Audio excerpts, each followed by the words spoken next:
अभी भी अनजान शहर के आसमान में कुछ रोशनियां तैरती हैं, जिनके साथ किसी ऐसे व्यक्ति का एक वाक्य है जिसे हम अभी तक नहीं जानते। हम एक लाल कार को तेज रफ्तार से आते हुए और एक हेलमेट पहने हुए व्यक्ति को देखते हैं, जिसके चेहरे पर आश्चर्य के भाव हैं। वही लाल कार पहले देखे गए हेलमेट पहने हुए मोटरसाइकिल चालक से टकराती है और उसके दाहिने तरफ से उसे टक्कर मारती है। टक्कर के बाद मोटरसाइकिल और व्यक्ति दोनों दूर जा गिरते हैं, जबकि एक प्रकार का हार नीचे एक अलग फ्रेम में उछल जाता है। व्यक्ति सिर के बल जमीन पर गिरता है, जबकि मोटरसाइकिल उसके सामने थोड़ी दूर जाकर गिरती है। हमने लाल कार के चालक को मोटरसाइकिल चालक को कोई सहायता प्रदान किए बिना घटनास्थल से जाते हुए देखा। अपने अंतिम प्रयासों के साथ उसे याद आता है कि उसने अपना जीवन कैसे जिया था। उस क्षण तक हुई हर बात को याद करते हुए वह उस स्कूल के बारे में बात करता है जिसमें वह छोटा था, और अपने पेशेवर जीवन के बारे में कुछ बताता है। उसे अपनी माँ और उनके द्वारा अपने बेटे की मदद अपने पिता के पास जाता है, और अपने अंतिम प्रयासों के साथ वह दुनिया में बची हुई एकमात्र चीज तक पहुंचने की कोशिश करता है। जैसे ही वह उस वस्तु को छूने में कामयाब होता है, हम कुछ प्रकाश की किरणों को देखते हैं जो पहले की तुलना में अधिक शक्तिशाली होती है। अचानक हम एक नए स्थान पर चले जाते हैं, जहां लंबे बाल और सफेद लबादे वाला एक आदमी अपने बिस्तर पर लेटा हुआ दिखाई देता है। आदमी अपनी आंखें खोलता है और अपने हाथों को देखकर आश्चर्य करता है कि वह दुर्घटना में कैसे बच गया। उसे यकीन है कि वह उस समय मर चुका था। उसका दिमाग किसी अन्य व्यक्ति की यादों से भर जाता है। हम डिस्कवर का नाम शोई है। हम एक जोड़े को हमसे बात करने के लिए आते देखते हैं, जो कुछ देर बाद सिरदर्द के साथ उठते हैं। गहरे रंग के कपड़े और बंधे हुए बाल वाला एक आदमी हमें बताता है कि एच 3 दिनों से सो रहा था, जबकि वह अपने बिस्तर पर कराह रहा था। उसका पेट गुड़गुड़ाने लगा, जबकि बैंगनी कपड़े में एक उदास चेहरे वाली महिला अपने परिवार के घर में भोजन की कमी पर टिप्पणी करती है। वह बंधे हुए बाल वाले आदमी से पूछती है कि क्या उसे अभी भी बंगदा नाम के व्यक्ति के बारे में कोई खबर नहीं है। हमारा नायक हमें इस चरित्र का परिचय विचारों के बुलबुले के माध्यम से देता है कि यह व्यक्ति कौन हो सकता है। बंगदा ने लोहे और नमक पर एकाधिकार कर लिया, और हम कह रहे हैं कि उसे एक उत्तम तलवार बनाने के लिए उनकी आवश्यकता थी, जिसे एक पुजारी द्वारा आशीर्वाद दिया जाएगा। बंधे हुए बाल वाला आदमी उदास चेहरे के साथ जवाब देता है, और उसका सिर नीचे जमीन पर निराशाजनक रूप से देखता है, क्योंकि वे बातचीत जारी रखते निवासियों से अपमानजनक कर वसूलते हुए युगल बातचीत समाप्त करते हुए दिखाई देते हैं। जबकि बंधे हुए बाल वाला व्यक्ति महिला से यह पूछते हुए घर से बाहर निकल जाता है कि वह उसका ख्याल क्यों रखे। हम उस स्थान का एक सामान्य दृश्य देखते हैं, जो दीवारों से घिरा है। कुछ इमारतें और पत्थर के ब्लॉक से बनी सड़क के चारों ओर वस्तुएं हैं। हमारा नायक उस क्षेत्र की एक इमारत के प्रवेश द्वार पर प्रकट होता है, जो हमें पिछली बातचीत के युगल से मिलवाता है। चुन एक सामान्य लोहार है, और जिसके पिता और उसकी माँ इयोन जीडब्ल्यू नामक एक बहुत ही देखभाल करने वाली महिला हैं। वह हमें अपने बड़े भाई चोहुक और अपनी छोटी बहन चोयान को भी दिखाता है, जो इन सब पर विचार करते हुए उसके सिर में प्रवाहित ज्ञान की मात्रा पर टिप्पणी करता है, जबकि उसके पास अपनी पिछली दुनिया से कुछ भी नहीं बचा था। हम लाल आंखों के साथ कुछ अज्ञात छाया चित्र देख सकते हैं, जबकि हमारा चरित्र साइमन पर टिप्पणी करता काल्पनिक दुनिया की इन सभी शंकाओं के साथ वह अपने भाई की तलाश में निकलता है, जो उसकी मदद करने में सक्षम हो सकता है, और जो हुक को खोजने पर पिछवाड़े में अकेले प्रशिक्षण ले रहा है। उसे पता चलता है कि उसका भाई वास्तव में मार्शल आर्ट में बहुत अच्छा नहीं था। एक योद्धा के रूप में उसकी क्षमताओं पर संदेह करते हुए वह अपने भाई को फ़ोन करता है, उसके पास लौटता है और पूछता है कि क्या वह बेहतर महसूस कर रहा था। क्यों जवाब देता है कि वह ठीक महसूस कर रहा है, और बातचीत जारी रखते हुए पूछता है कि उसने मार्शल आर्ट कहाँ से सीखी। उसका भाई बताता है कि उसने शराब की एक बोतल के बदले में एक सैनिक मित्र के साथ प्रशिक्षण लिया था। और हमारा नायक हमें थोड़ा और दिखाना शुरू करता है कि वह कौन है। हम रुचि नहीं लेते हैं, और सीखते हैं कि मोक्स का भाई पूछ रहा है कि क्या यह वास्तव में सड़क पर कोई अजनबी नहीं था, जो एक सैनिक होने का नाटक कर रहा था। हेक एक आक्रामक स्वर के साथ जवाब देता है। वह अपने भाई के बारे में अपनी पहली धारणा बनाना शुरू करता है। दोनों भाई थोड़ी और बात करते हैं, और हुक कुछ महान मार्शल कलाकारों का उल्लेख करता है, जिनकी तुलना उनके जैसे सामान्य लोग कभी नहीं कर सकते। उस दुनिया में चीज़ें कैसे काम करती हैं, इसके बारे में कुछ जानकारी कम से कम जीवित रहने के लिए भाग्य का धन्यवाद करते हुए वह कहता है कि यह लगभग मरने से बेहतर है, क्योंकि वह एक दृढ़ निश्चयी नज़र से आगे बढ़ता है। वह कहता है कि आज मैं क्यू के रूप में अपना जीवन शुरू करता हूँ और मैं 2 महीने बाद जीवित रहना सुनिश्चित करूँगा। हमें अपने नए दैनिक जीवन के बारे में कुछ और बताता है। विवरणों में से एक ये है कि उसके पिता कभी-कभी कुछ पैसे लेकर घर आते हैं और महीने के दौरान खाने के लिए कुछ चीज़ें खरीद लेते हैं। एकमात्र चीज़ जो वह जानता है वह ये है कि कुछ रईस समय-समय पर अपने पिता से मिलने आते हैं और उनके परिवार को पता नहीं है कि वह समय-समय पर यह पैसा कैसे प्राप्त करते हैं। रात के खाने के दौरान यह पता चला है कि उनके पिता ने जो तरीके अपनाए थे, उनमें से एक, उन्होंने एक अकेले शार्क से 60 सोने के सिक्के उधार लिए थे। उनकी पत्नी उनसे पूछती है कि वे कभी भी उस पैसे को कैसे चुका पाएंगे। दोनों के बीच एक छोटी सी बहस शुरू हो गई। उन्हें चिंता थी कि अकेला शार्क उनके परिवार को मार सकता है। वह अपने पति से भिड़ती है, जो ये कहकर अपने कार्यों को उचित ठहरा उनके घर में उनके पिता डकार लेते हैं और अपने दांत साफ करते हैं। मेज पर गंदगी, उसकी बहन अपनी माँ से कहती है कि वह अपने बाल धो सकती है। वास्तविकता से परेशान होकर हम उसके पिता से पूछते हैं कि वह जानवरों के बाल कहाँ पा सकता है जो बहुत मजबूत होते हैं। उसके पिता जवाब देते हैं कि नंगे बाल उनके लिए काम कर सकते हैं और पूछते हैं कि क्या वह अपने पिछले शिकार से कुछ चाहते हैं। वह मदद के लिए अपने पिता को धन्यवाद देता है और हम एक ऐसे दृश्य में जाते हैं जहां कपड़े में बंधे बालों की एक गेंद दिखाई देती है।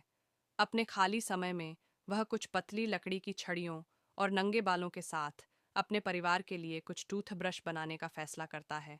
वह छड़ियों के एक तरफ बालों को किसी प्रकार के गोंद के साथ चिपकाकर कुछ ब्रश इकट्ठा करता है।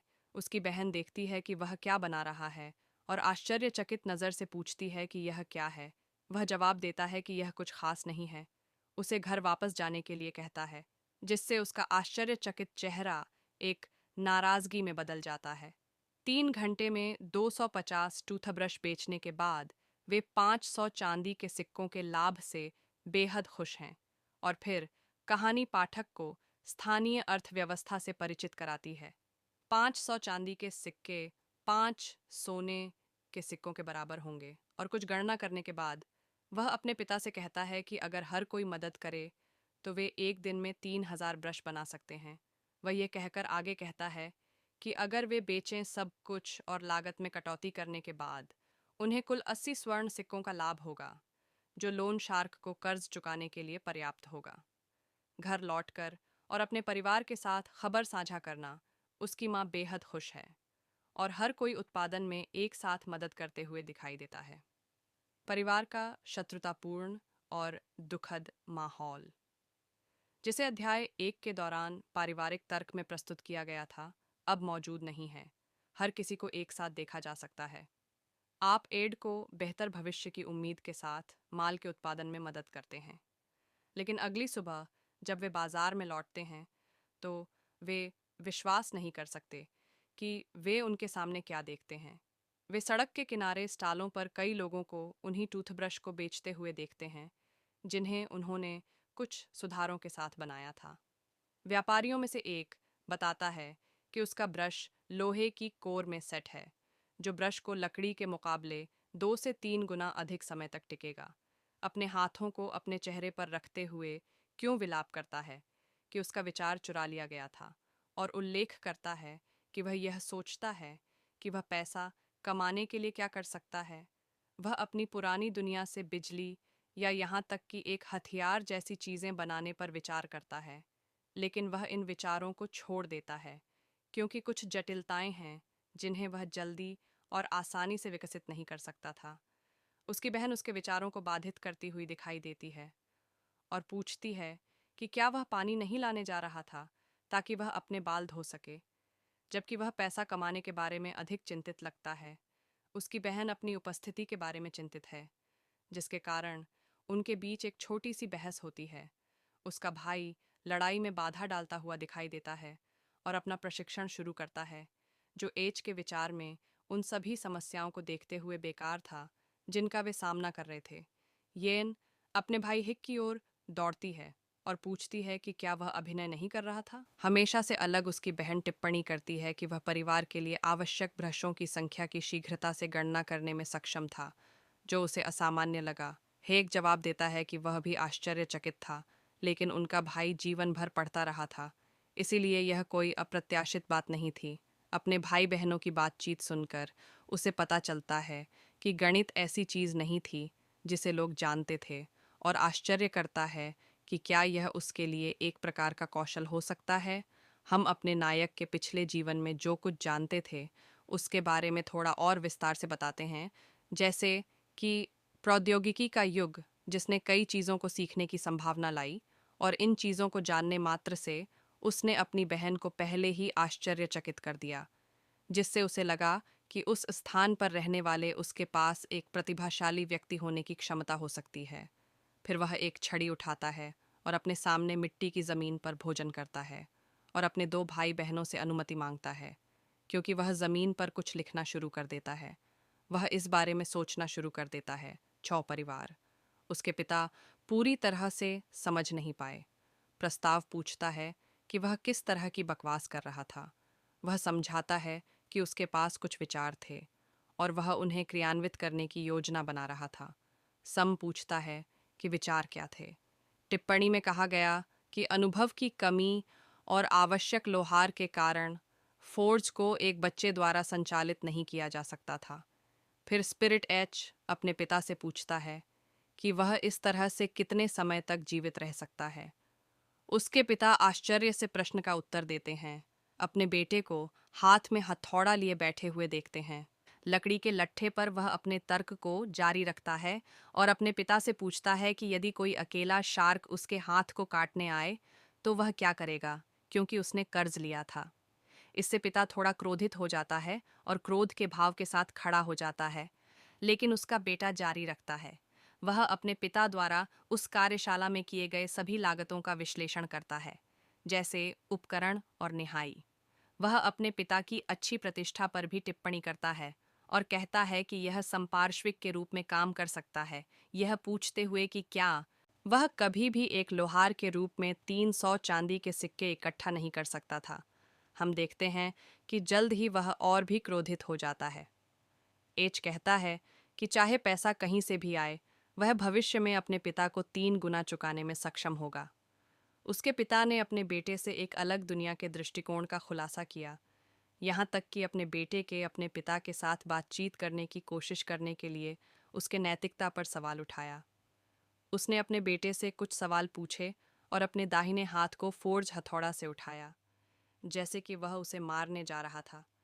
लेकिन हमें आश्चर्य हुआ कि वह बिना किसी डर के एक आत्मविश्वासपूर्ण अभिव्यक्ति के साथ अपने पिता को ठंडे रूप से देख रहा था।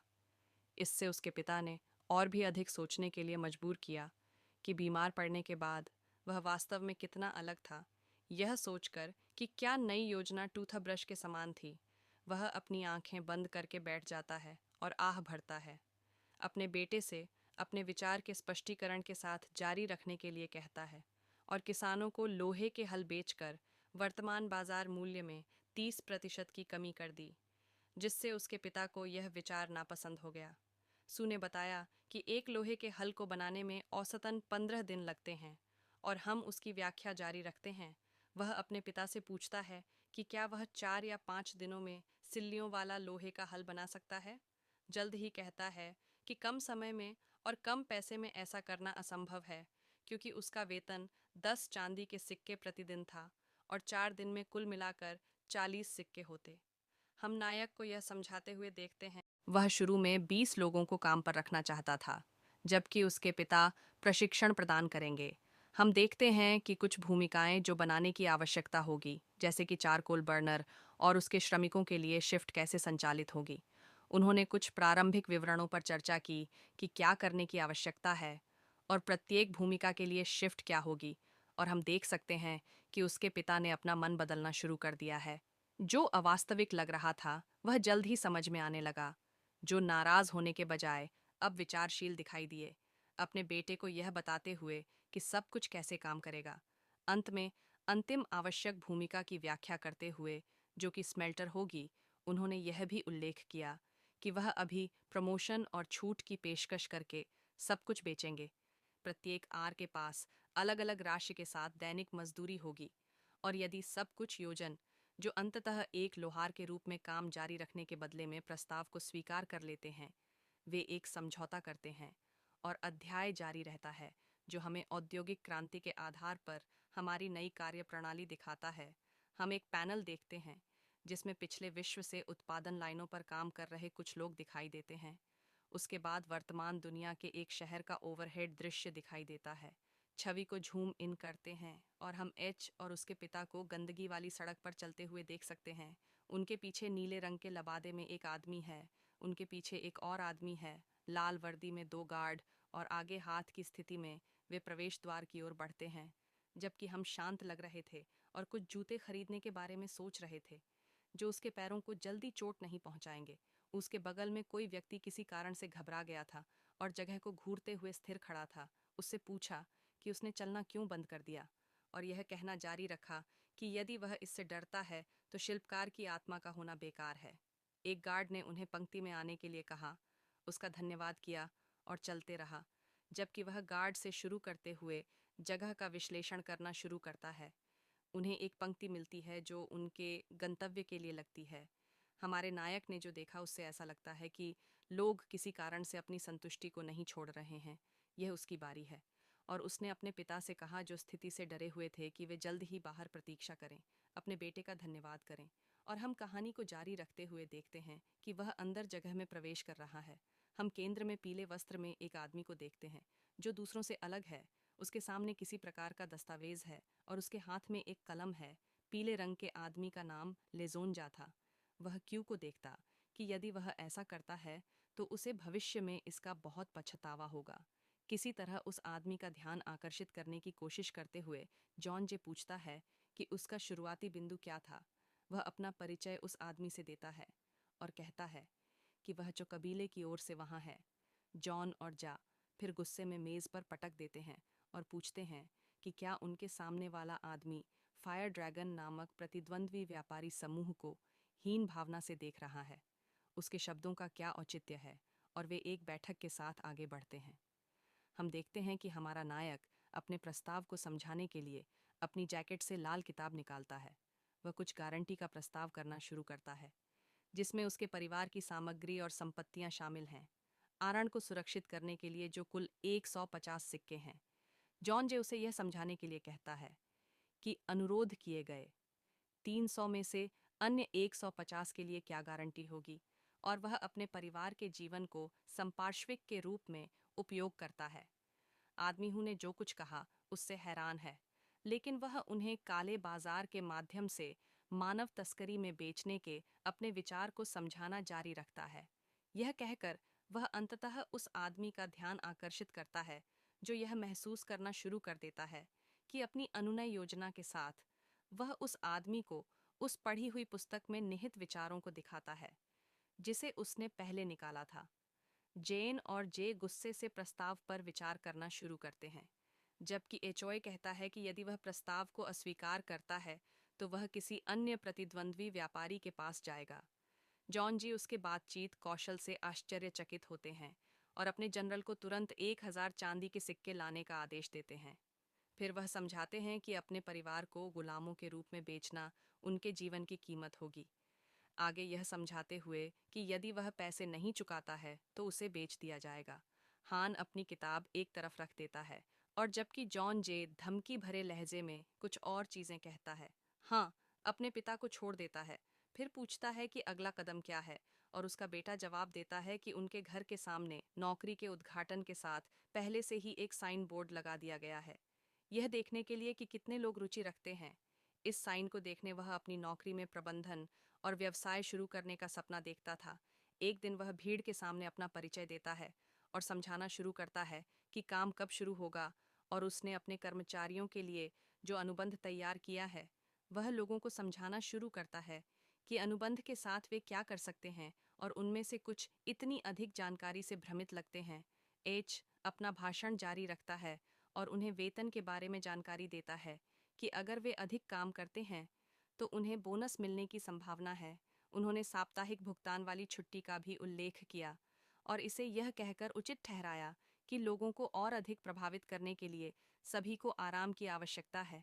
उन्होंने कहा कि अगर वे 30 किलो वजन बढ़ाते हैं और दैनिक लक्ष्य को पूरा करते हैं तो उन्हें 50% प्रदर्शन बोनस मिलेगा।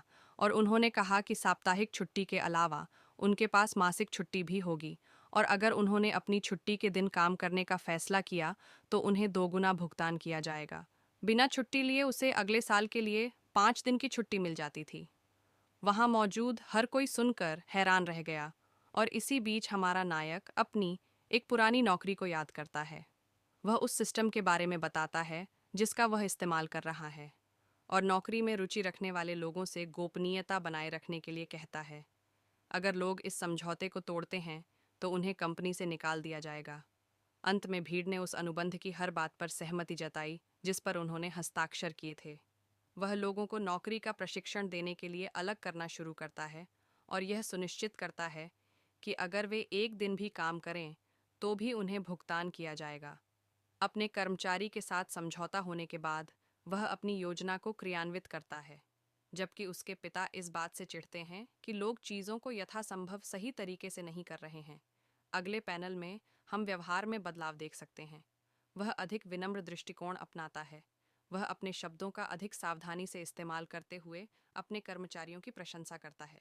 जाहिर तौर पर उसके बेटे ने उसे कुछ संचार तकनीक सिखाई थी जिससे गू को उस व्यक्ति पर गर्व महसूस होता है जिसने उसे सीखा था। वह अपने पिता से उत्पादन धीरे धीरे शुरू करने के बारे में बात करने के लिए कहता है, लेकिन वह उसे बताता है कि उस समय यह असंभव होगा। जल्द ही वह गुस्से से अपना चेहरा बदल लेता है और समझाता है कि सामग्री की गुणवत्ता अच्छी नहीं थी। उसका बेटा कहता है कि अगर वे ऐसा करते हैं तो कोई समस्या नहीं होगी। आदर्श से थोड़ा नीचे थे, लेकिन वह शिकायत करते हुए कहते हैं कि वे अभी तक वांछित गुणवत्ता के आधे तक भी नहीं पहुंचे हैं। केयू का कहना है कि उन्हें 20 तारीख को वेतन देने के लिए पैसे की ज़रूरत है और अपने पिता को जल्द से जल्द शुरू करने के लिए दबाव डालने की कोशिश करते हैं। सब कुछ सुनने के बाद उनके पिता प्रशिक्षण खत्म करने के लिए 3 और दिन मांगते हैं और एच कहते हैं कि यह अंतिम समय सीमा होगी। 3 दिन बाद हम एक अधिक कुशल उत्पादन लाइन देख सकते हैं। इस बार लोहे के साथ सामग्री बनाने की पूरी प्रक्रिया पूरी हो रही है। यह देखकर कि उन्होंने क्या बनाया है, उनके पिता अपने बेटे को देखकर हैरान हैं, जो यह सब सोचने में सक्षम था। हम उनके पिता के कुछ दृश्यों को देखते हैं जो वे पहले करते थे और उसी कार्य पर अकेले बिताए समय को याद करते हैं। फिर पहला आइटम समाप्त हो जाता है, जिससे उनके पिता रोते हैं। इसे काम करते हुए देखकर, जीवन के खोए वर्षों को याद करते हुए, वह अपने बेटे से इसके बारे में बात करना शुरू कर देते। अब एच कई जोड़ी जूतों के साथ एक स्थान पर दिखाई देता है और उसके हाथ में एक काला बैग दिखाई देता है, जैसे कि वह चल रहा हो। हम उसके आगे वर्कशॉप मैनेजर ल्यूसन को देखते हैं। दैनिक रिपोर्ट के साथ हम देखते हैं कि कंपनी के पास अब एक से अधिक भवन हैं जहां सामग्री का उत्पादन किया जाता है और प्रदर्शन मूल्यांकन अभी भी किए जा रहे हैं। वे कंपनी के प्रबंधन पर चर्चा करना शुरू करते हैं, जबकि हम वर्तमान कार्य क्षेत्र की दीवार को पुनर्गठित करते हुए देख सकते हैं, जो कबीले की कार्यशाला को 3 मंडपों में विभाजित किया गया है। मंडप में दिनों में हमें सबसे कुशल और अनुभवी कर्मचारी मिले, जिन्होंने सोन मंडप में बड़े और अधिक जटिल उत्पादों को संभाला था। वहां नए भर्ती हुए लोग थे जिन्होंने गिजेन नामक एक नवनिर्मित मंडप में सरल और छोटी सामग्री के उत्पादन का ध्यान रखा था, जहां वे कुछ वस्तुओं और परिवहन के साधनों जैसे गाड़ी और लोहे के पहिए का उत्पादन कर रहे थे। अब हम प्रबंधक ली को एच को सूचित करते हुए देखते हैं कि एक अतिथि 2 घंटे पहले आया था और उसका काम खत्म होने का इंतजार कर रहा था। हमारा नायक कहता है कि उसे पहले सूचित किया जाना चाहिए था और वह उस स्थान पर जाता है जहां हम जॉन जी को बैठे और अपनी चाय का आनंद लेते हुए देखते। बातचीत में हम मौजूदा स्थिति को उलटते हुए देखते हैं, जहां हाँ अब उस व्यक्ति से चांदी के सिक्के मांग रहा है जिसने उसे अपना पहला आरण दिया था। भुगतान किया गया और हाथ में सिक्कों का बैग था। और तुच्छ मामलों के बारे में कुछ और बातचीत करने के बाद हम देखते हैं कि उन्होंने अंततः व्यापार के बारे में बात करने का फैसला किया। जंग प्रायोजकों के साथ एक समस्या के बारे में पूछता है जो अभी भी मौजूद हैं और दीवार यह कहकर जवाब देती है कि उसे इस मामले के बारे में थोड़ा और सोचने की ज़रूरत है।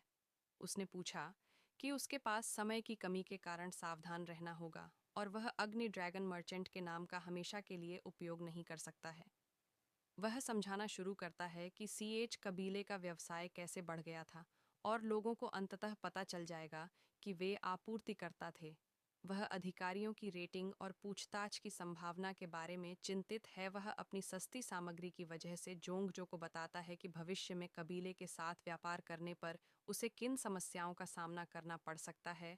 हाँ, उसे यह कहकर शांत करने की कोशिश करता है कि अभी तक कुछ भी नहीं हुआ है, लेकिन उसके शब्द उस आदमी को समझाने के लिए काफ़ी नहीं थे।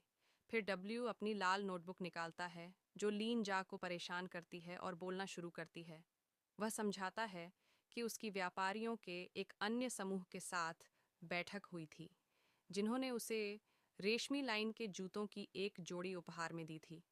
उन्होंने हाह को एक व्यापारिक प्रस्ताव देने की भी कोशिश की थी, जो कल्पना करने की कोशिश करता है कि वे ऐसा क्यों चाहते हैं। जैसे ही एक्स बोलता है, जा उसके हाथ से नोटबुक। वह पहले से ही सोच चुका है कि इसके बारे में क्या करना है। जो जोआन जा को आश्चर्यचकित करता है, वे बैंग नामक एक भगवान का उल्लेख करते हैं और कहते हैं कि वह उनके पक्ष में एक अच्छा समर्थक होगा, लेकिन सिर्फ एक कार्यशाला उस लक्ष्य को प्राप्त करने के लिए पर्याप्त नहीं होगी।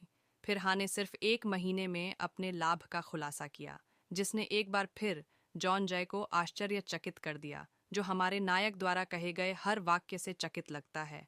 वह यह उल्लेख करके जारी रखता है कि उसका असली डर उन लोगों से निपटना है जो चौक कबीले के फोर्स को नीचे लाने का इरादा रखते हैं। फिर वह हमें लौह रक्त समूह के बारे में बताता है, जिसके पास बिना किसी निशान छोड़े और शाही कानून से मुक्त अपने दुश्मनों को खत्म करने के संसाधन थे। जो जॉन जा को अपना अंतिम निर्णय बताते समय अपनी उंगलियों को अपनी मेज पर चाय में डुबोता है। वह शाही परिवार के जनरल कुलों के शिष्यों से भरे समूह के बारे में बात एनी को अपना नया प्रायोजक बनाने के बारे में हम देख सकते हैं कि कुछ बिखरे हुए वाक्यांश अगली छवि को फ्रेम करते हैं कि नायक का वास्तविक लक्ष्य पूर्ण प्रभुत्व है। जे की कुर्सी फर्श पर गिर जाती है क्योंकि वह इसे पीछे धकेलता है और जो उसने सुना उस पर अविश्वास में खड़ा होकर पूछता है कि क्या यह वास्तव में संभव था। हम कुछ दिन पहले के एक दृश्य में जाते हैं जहां हम जंग बोंग सिटी हॉल में इन्हू के केंद्र में सांग जुई को पाते हैं, जहां कुछ तलवारबाज बात करते हुए दिखाई देते हैं। एच उस स्थान पर पहुंचता है और एक सफ़ेद बाल वाले आदमी से पूछता है कि क्या हो रहा था, जो एक लड़ाई के पीछे का कारण बताता है। जो लाल वस्त्र में एक तलवारबाज ने एक वेश्यालय पर कब्जा करने के लक्ष्य के साथ लड़ाई की घोषणा की। एच अब इस दुनिया में पहली असली तलवार लड़ाई देख रहा है, जो उसके पिछले युद्ध के विपरीत थी। दो लड़ाके जोर से भीड़ की राय के बारे में कि क्या हो रहा था, यह देखते हुए कि वे इस लड़ाई से प्रभावित नहीं थे। वह अपना ध्यान वापस लड़ाई की ओर मोड़ता है जो सफ़ेद कपड़े पहने तलवारबाज के साथ जारी रहती है। अपने प्रतिद्वंद्वी की ओर कूदता है और हवा में नीचे की ओर वार करता है और ज़मीन पर उतरता है। वह लाल रंग के तलवारबाज की गर्दन पर निशाना साधते हुए दूसरी तलवार के साथ फर्श पर घूमते हुए अपना हमला जारी रखता है। उन्हें एक तीसरे व्यक्ति द्वारा बाधित किया जाता है, जिससे दोनों लड़ाके अपने नए प्रतिद्वंद्वी का बेहतर आकलन करने के लिए थोड़ा पीछे हट जाते हैं। सफ़ेद कपड़े पहने तलवारबाज कौन है जो उस पर अपमान करना शुरू कर देता है। फिर हम एक नीले रंग की वर्दी में एक आदमी को देखते हैं, जिसके सिर पर एक रूमाल है जो दोनों को गायब होने के लिए कहता है, जिसका वे तुरंत पालन करते हैं। एच इन सब से और भी अधिक प्रभावित होता है, यह महसूस करते हुए कि उसे अपनी तरफ उस स्थान की कितनी आवश्यकता थी। हम एक नए पैनल पर लौटते हैं जहां हम एच और जेन इतने कम समय में इतना बढ़ जाता है कि वह यह भी पूछता है कि अगर होए सफल होता है तो आप उसके पुराने साथी को मत भूलना, और एक दोस्ताना लहजे में पूछता है कि क्या उसे इसके बदले में कुछ नहीं मिलेगा कि जंग जा चला जाता है। वह स्थान एच को विदाई दे रहा है, जो उसे सुरक्षित वापसी की शुभकामनाएं देता है। एच को लौटते देख कोई उसे सूचित करता है कि फोर्ज का प्रभारी व्यक्ति उससे मिलना चाहता था, क्योंकि प्रभारी व्यक्ति उसके पिता थे। वह यह जानने के लिए उत्सुक हो गया कि मामला क्या है या कुछ हुआ था। जब वह पहुंचा तो वह घुटने टेक गया और हम उसके पिता को बगल के दरवाजे से प्रवेश करते हुए देखते हैं। उसके हाथों में कुछ है जो उसे घुटने टेकने के लिए कह रहा है। वह अपने बेटे के सामने एक बैंगनी बॉक्स के साथ घुटने टेकता है, जिससे सीओए हर चीज़ के बारे में उत्सुक हो जाता है। वह समझाता है कि यह एक प्राचीन वस्तु है जो उनके कबीले में पीढ़ी दर पीढ़ी चली आ रही है, और यह एक अलौकिक वस्तु है जो कुलपति छुआंग दीक की थी। हालांकि उसके पिता इसकी पुष्टि नहीं करते हैं। वह कहते हैं कि उनके परिवार के कबीले के पूर्वजों में से एक वस्तु कबीले के अगले प्रतिनिधि को दी जानी थी। जल्द ही वह कहता है कि आज जब उसके पिता अपना बायां हाथ उस बैंगनी बक्से पर रखते हैं जिसमें अब वह वस्तु है जो नायक को विरासत में मिली थी, तो वह बाधित होता है। एच को आश्चर्य होता है कि क्या यह डेजा वू था, क्योंकि उसके पिछले जीवन में उसके पिता ने भी वही वस्तु उसे दी थी।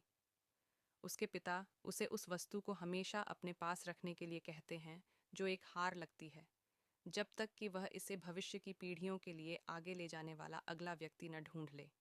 यह उन लोगों का मिशन है जिन्होंने उस समय आकाशीय क्रिम्सन जेड प्राप्त किया है, जो यह महसूस करता है कि उसके साथ क्या हुआ, और वह एक पूर्वज के साथ शरीर की अदला बदली करने में कैसे कामयाब रहा। हम देख सकते हैं कि हार बोलना शुरू कर रहा है, जबकि इसके चारों ओर एक ओरा सर्पिल है। ऐसा लगता है कि एक से अधिक आवाज़ें बोल रही हैं, जैसा कि हम हार के अगले वाहक के बारे में बातचीत के साक्षी हैं। क्वॉट यह सुनकर चौंक जाता है और पूछता है। उसके पिता ने पूछा कि क्या क्रिम्सन जेड बात कर सकता है। ये सुनकर वस्तु ने पूछा कि क्या वह व्यक्ति उन्हें सुन सकता है और यह कैसे संभव हो सकता है।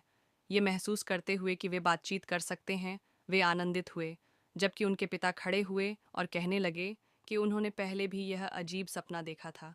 उन्होंने अपने बेटे को चेतावनी दी थी कि वस्तु साधारण नहीं थी और आपको अपने दिल में तैयार रहना चाहिए, जिससे आप उनकी सलाह का पालन करेंगे। वह वापस रत्न की ओर देखता है, जो हा को चुप रहने के लिए कहता है, क्योंकि हम एक आदमी को पूरी तरह से बैंगनी वर्णक्रमीय आभा और लाल आंखों के साथ देखते हैं। यह ए उसके सामने प्रकट होता है और गुस्से से उसका नाम पूछता है। एच थोड़ा डरा हुआ अपने नाम के साथ जवाब देता है, बैंगनी आभा।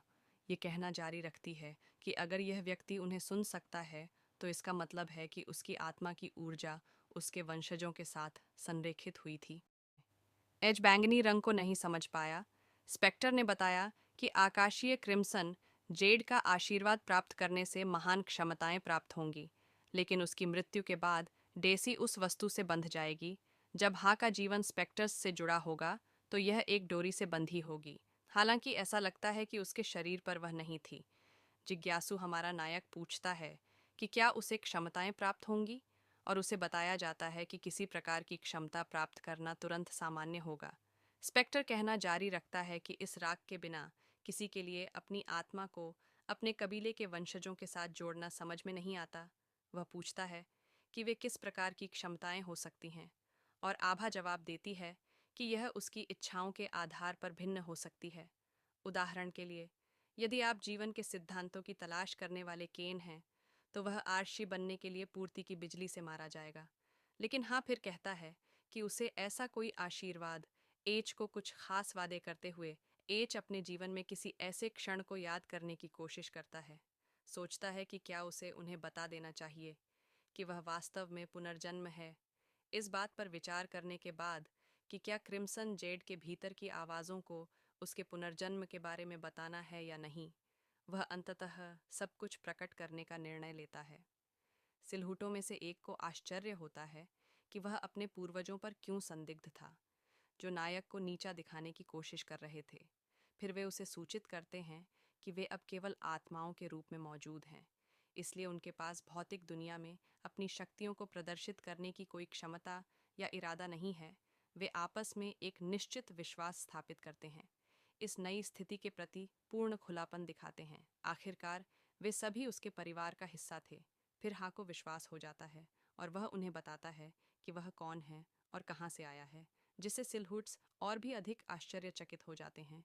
जो हुआ उसके लिए आभार व्यक्त करते हैं। सिलहुट्स हार के अंदर वापस लौट आते हैं, क्योंकि पिछला वातावरण फीका पड़ जाता है और सब कुछ फिर से सामान्य हो जाता है। हम देखते हैं कि नायक जो हुआ था उस पर विचार कर रहा है, लेकिन वह जल्दी ही अपने बड़े भाई के आगमन से बाधित होता है, जो एक यात्रा पर जाने के लिए उत्साहित है। चुप्पी के एक पल के बाद एच अपने भाई की यात्रा की उम्मीदों को यह कहकर तोड़ देता है कि वास्तव में वह यात्रा नहीं कर सकता है। भाइयों के बीच बातचीत एच के साथ जारी रहती है कि वह केवल अवकाश के लिए नहीं जा रहा है और उसका भाई यात्रा के दौरान अच्छे व्यवहार का वादा करता है। वह साथ जाने की अनुमति मांगता है, लेकिन एच यात्रा के विषय से उसका ध्यान हटाने के लिए कुछ कहने से इनकार कर देता है। शुरू में उसका भाई इसके लिए मान जाता है, लेकिन जल्द ही उसे पता चलता है कि हॉल विषय बदलने की कोशिश कर रहा था। यह एक बार है, और हम देख सकते हैं कि इस वजह से समय के साथ यह चरित्र कैसे बड़ा हुआ है। एस पूछता है कि क्या वह कम से कम चुप रहेगा, और हुक पुष्टि करता है कि वह चुप रहेगा। एच को उसे साथ ले जाने के लिए सहमत होने के लिए प्रेरित करता है। इसी बीच हम एक छाया को आते हुए देखते हैं, हाँ, उसे सूचित करते हुए कि सशस्त्र लोगों की भीड़ उनकी ओर आ रही थी। फिर हम देखते हैं कि एक आदमी दरवाजे को लात मारकर खोल रहा है। उसके पीछे कुछ लोग अपने औजारों को हथियार के रूप में इस्तेमाल कर रहे हैं। कबीले के नेता एच भीड़ के सामने खुद को उस कबीले के नेता के रूप में पेश करता है, जबकि वहां मौजूद सभी लोगों से अपमान और धमकियां सुन रहा है। वह पूछता है कि वे उससे नाराज क्यों थे, और एक बूढ़ा आदमी कहता है कि व्यापार में नैतिक कोड होते हैं, जिससे नायक हंसता है। क्यों पूछें कि वे कितने समय नैतिकता के कारण लोग उसे बिना कुछ किए अपने से अधिक लाभ कमाते और कम कीमत पर बेचते देखते थे। साथ ही वह पहले से क्रोधित लोगों का ध्यान आकर्षित करता था। वह उनकी जिज्ञासा को बढ़ाता था और उन्हें कुछ दिखाने के लिए अपने वर्कशॉप में ले जाता था। उसने जो उत्पादन लाइनें स्थापित की थीं, उन्हें देखकर उनके मन में संदेह भर जाता था, और वे जो देख रहे थे उस पर सवाल उठाते थे। अपनी श्रेष्ठता को सभी के सामने स्पष्ट करते हुए वह एक बार फिर सभी का ध्यान अपनी ओर आकर्षित करने के लिए अपनी तर्क शक्ति का उपयोग करना शुरू कर देता है। वह कहता है कि कुछ ऐसा है जो हमेशा के लिए एनु की छाया में नहीं रहेगा, जो लोगों को मोहित करना शुरू कर देता है। तक लोगों के बीच, और यहाँ वह राजा की आलोचना करना शुरू कर देता है, जिसे उसने पहले अपना सहयोगी बनाने का फैसला किया था, और स्थानीय निवासियों का विश्वास जीतने का प्रयास करता है। जो पीड़ित थे, वह उस स्थान के इतिहास का थोड़ा सा उल्लेख करता है जहाँ वे लोग रह रहे थे, उन्हें उन विचारों से जुड़ने के लिए प्रेरित करता है जो वह प्रस्तुत कर रहा था। फिर अचानक उम्मीद में बदलाव के साथ वह एक बार फिर खुद पर ध्यान आकर्षित करता है। वह समझाता है कि अगले कदम उठाने के लिए क्या करने की जरूरत है। सभी को उसके साथ एकजुट होने और एक साथ मजबूत होने के लिए कहता है।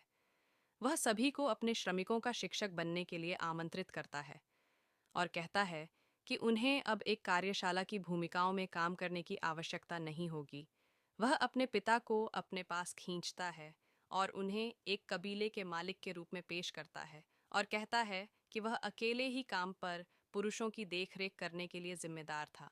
वह अपने प्रस्तावों को प्रस्तुत करना शुरू करता है, जो उन्हें प्राप्त होने वाले लाभों और सभी विवरणों पर प्रकाश डालते हैं जो भीड़ के लिए फायदेमंद लगेंगे। इस बीच वह एक जगह की ओर चलता है जहां कुछ भूरे रंग के कपड़े से ढका हुआ है। इसे अपने नए समाधान के रूप में प्रस्तुत करते हुए कपड़े के नीचे नई अनुकार्यशाला के लिए हस्ताक्षर किए गए हैं। लेकिन यह केवल तभी होगा जब वे उसके प्रस्ताव को स्वीकार कर लेंगे, जिससे सभी उत्साहित हो गए। जब उन्होंने सहमति व्यक्त की, वह अपने पिता से पूछता है। पिता ने बड़ों की भूमिकाओं का सारांश देते हुए अपना दोस्ताना मुखौटा उतार दिया। अब हम उन्हें अधिक शत्रुतापूर्ण अभिव्यक्ति के साथ देखते हैं और कहते हैं कि इसे शत्रुतापूर्ण अधिग्रहण या एम एंडा कहा जाता है। वह एक नए पैनल में दूसरे स्थान पर ली के पास जाते हैं और वे शीघ्र ही बातचीत शुरू करते हैं, जबकि वह उनसे अपने आधे श्रमिकों को दूसरे मंडप में ले जाने के लिए कहते हैं। जबकि उनके प्रबंधक पूछते हैं कि क्या वह अंततः गाड़ी विकसित करने की योजना बना रहे हैं, नायक कहता है कि वह बिल्कुल सही है और कुछ और अधिक तकनीकी रूप से उन्नत बनाने की अपनी योजना के बारे में बताता है, जो अभी तक अस्तित्व में नहीं है और उस दुनिया में प्रयोज्य है, क्योंकि वे बातचीत को समाप्त करते हैं। वह यह भी पूछता है कि एच में अगले दिन की यात्रा के लिए सब कुछ तैयार हो, लेकिन उसकी खुशी का ठिकाना नहीं रहा कि उसके प्रबंधक के भरोसेमंद होने की वजह से सब कुछ पहले से ही तैयार था। उसने पूछा कि उसका मालिक कितने समय के लिए दूर रहेगा, और मालिक ने जवाब दिया कि उसके पास लौटने की कोई तय तारीख नहीं है, क्योंकि उसे अपना लक्ष्य हासिल करने की ज़रूरत है। उसने उन फैसलों के बारे में पूछा जो उसकी अनुपस्थिति में लिए जाने की ज़रूरत होगी, लेकिन हाँ कहता है कि एक किताब है जिसमें कुछ समस्याएं हैं जो सामने आ सकती हैं। उसने ली को किताब पढ़ने की अनुमति दी, और हम देखते हैं कि दिन बीत जाता है जब तक कि प्रस्थान का समय नहीं हो जाता। हम अब एच और एच को एक साथ सड़क पर अपने घोड़ों पर बैठे हुए देखते हैं, जिसमें हुआ परिवहन के लिए इस्तेमाल किए जाने वाले जानवरों के साथ संघर्ष कर रहा है। उसके भाई ने अपने हाथों में अपनी डायरी के समान ही एक डायरी पकड़ी है, लेकिन रंग में गहरा है, जो पिछले 1000 वर्षों से मिरम उपयोगकर्ताओं का रिकॉर्ड था। वेंट ने कहा कि वह विश्वास नहीं कर सकता कि वह वास्तव में उसका भाई था, वह भाई जिसे उसने निर्दोष कहा था। और नेव ने कुछ स्थितियों को याद करना शुरू कर दिया जिन्होंने उसका ध्यान खींचा, लेकिन सब कुछ के बावजूद, भले ही वह बहुत सक्षम था, इसका मतलब यह नहीं था कि वह उससे कमतर था। अपने भाई की बात सुनने के बाद जुआन आश्चर्यचकित है कि यह बातचीत हो रही है, और अपने भाई की पहली बार प्रशंसा करते हुए कहता है कि ऐसा लगता है कि उसने बहुत प्रशिक्षण लिया है। फिर हेप एक पुरानी स्थिति को याद करना शुरू करता है जो उनके परिवार के साथ हुई थी, जिसमें उनके पिता को कुछ डाकुओं द्वारा पीटा गया था। वह एच और उनके पिता दोनों की रक्षा करना चाहता था, लेकिन डर के कारण उसने कुछ नहीं किया। लेकिन यह कहकर कि अगली बार तुम मदद करोगे और किसी को चोट नहीं पहुंचेगी, यह एक सकारात्मक वाक्यांश है जो उसे भाइयों के बीच एक मार्मिक दृश्य के साथ अपने लक्ष्य का पीछा करने के लिए प्रोत्साहित करता है। हम क्रिम्सन जेड के साथ एक पैनल में जाते हैं जो लड़के की तीखी जीभ और उसकी क्षमताओं पर चर्चा कर रहे हैं।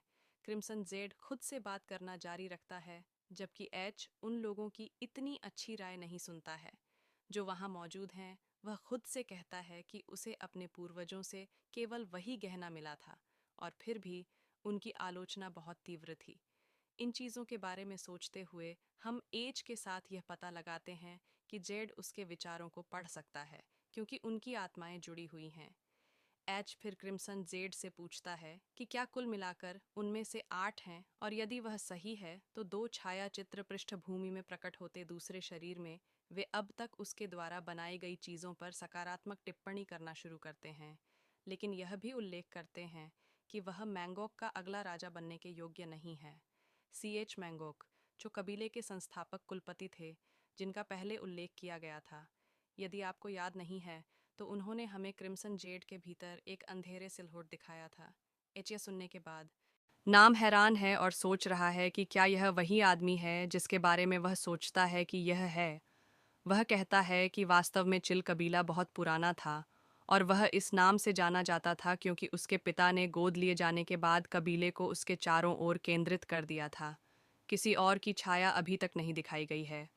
मैंगोक के साथ बात करना जारी रखता है, जो जवाब देता है कि इस लड़के ने अभी तक कुछ उल्लेखनीय नहीं किया है। फाइट एल्डर की टिप्पणियों से चिढ़ जाता है और पूछता है कि उसके कार्यों को गलत क्यों माना जाएगा। वह तब तक शिकायत करना जारी रखता है जब तक कि उसके पूर्वज चिल्लाना और उसे चुप रहने और उन्हें बाधित न करने के लिए कोसना शुरू नहीं कर देते। इस बिंदु पर हम उसके भाई हुक द्वारा बाधित होते हैं, जो उसके बगल में घोड़े पर अपनी हरी किताब पढ़ रहा था और एक तलवारबाज के बारे में बड़बड़ा रहा था। एच अपने भाई को मुस्कुराते हुए देखकर पूछता है कि क्या हुआ, और वह जवाब देता है कि वह जो उसने अभी पढ़ा उस पर विश्वास नहीं कर सका। 6 प्रहारों ने नेता को हरा दिया। एच ने पूछा कि डार्क डेमन पंथ क्या है, और उसका भाई समझाता है कि यह वह जगह है जहाँ से डार्क डेमन पैलेस की उत्पत्ति हुई है। इस कहानी के तथ्यों पर थोड़ा संदेह करते हुए उसका भाई स्पष्टीकरण जारी रखता है। एक मार्शल कलाकार होने के बावजूद जिसने ऐसी उपलब्धि हासिल की, उसके बारे में कई रिकॉर्ड नहीं हैं। तलवारबाज का नाम अज्ञात था, और केवल एक चीज़ जो बची थी वह थी तलवार का उपनाम। देवता कोई नहीं जानता था कि वह किस परिवार से आया था या उसने अपना जीवन कैसे जिया था, क्योंकि सब कुछ रहस्य में डूबा हुआ था। केवल मिथकों को छोड़कर वह यह भी शिकायत करता है कि मार्शल आर्ट मास्टर साकन के पास कम से कम 2 थे इतिहास के अध्याय, लेकिन तलवार के देवता के बारे में केवल 3 पृष्ठ थे। क्रिम्सन जेड फिर पूछना शुरू करता है कि क्या लड़के ने कभी सोचा था कि प्राचीन चिल कबीले के वंशज गरीबी में क्यों रह रहे थे। यह हमारे नायक का ध्यान आकर्षित करता है, जो कहता है कि उसे कोई जानकारी नहीं है। उसने सोचा था कि एक शाही परिवार से विरासत सामान्य लोगों की तुलना में अधिक समय तक चलनी चाहिए। तब मंगिया ने अपने जीवन के दौरान एकत्रित की गई संपत्ति का खुलासा किया, जो उसकी मृत्यु के बाद पीछे रह गई थी। 1 लाख से अधिक सोने की छड़ें।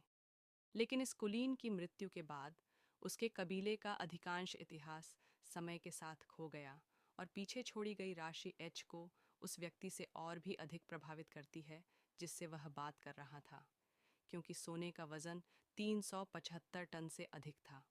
मंगोक पूछता है कि क्या लड़का उसके साथ एक सौदा करना चाहेगा, और यह पूछकर जवाब देता है कि यह किस प्रकार का सौदा होगा।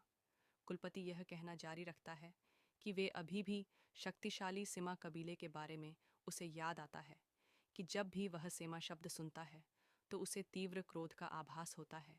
उसे यह भी याद आता है कि सेमा कबीला वर्तमान में दुनिया का सबसे शक्तिशाली कबीला है और एक लोहे की कार्यशाला का मालिक होने के कारण मंद्रा की खोज को पूरा करना असंभव लगता है। वह यह साबित करने की कोशिश करता है कि वह उनके खिलाफ ज्यादा कुछ नहीं कर सकता। फिर कुलपति एक अन्य नाम का उल्लेख करता है जो तुरंत जवाब देता है। वह पूछता है कि क्या वह व्यक्ति उस बच्चे को मार्शल आर्ट सिखा सकता है। वह हाँ का जिक्र करता है, जो उस आदमी के आदेश को स्वीकार करता है। फिर मंगिया हमें तलवार के देवता के रूप में जाने जाने वाले चीन से मिलवाता है, और अब हम उसका सिलहूट देखते हैं, जो हक की किताब में तलवारबाज के समान ही है। तलवार मकबरे का एकमात्र उत्तराधिकारी था, जिससे एच को याद आता है कि उसके भाई ने उसे इसके बारे में एक कहानी सुनाई थी। नायक चा ने लड़के को बताया कि उसने उसकी दुनिया देखी है और उसका ज्ञान और संस्कृति बहुत मूल्यवान है, जिसे वर्तमान इयारे पूरी तरह से नहीं समझ सकता है।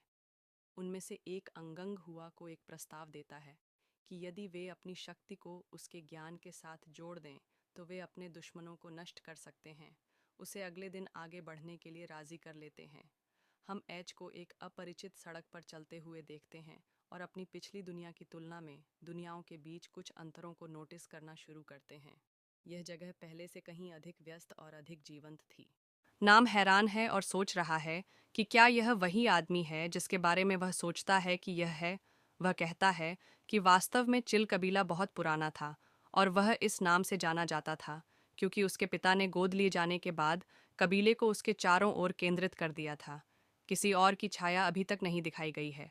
मैंगोक के साथ बात करना जारी रखता है, जो जवाब देता है कि इस लड़के ने अभी तक कुछ उल्लेखनीय नहीं किया है। व्हाइट एल्डर की टिप्पणियों से चिढ़ जाता है और पूछता है कि उसके कार्यों को गलत क्यों माना जाएगा।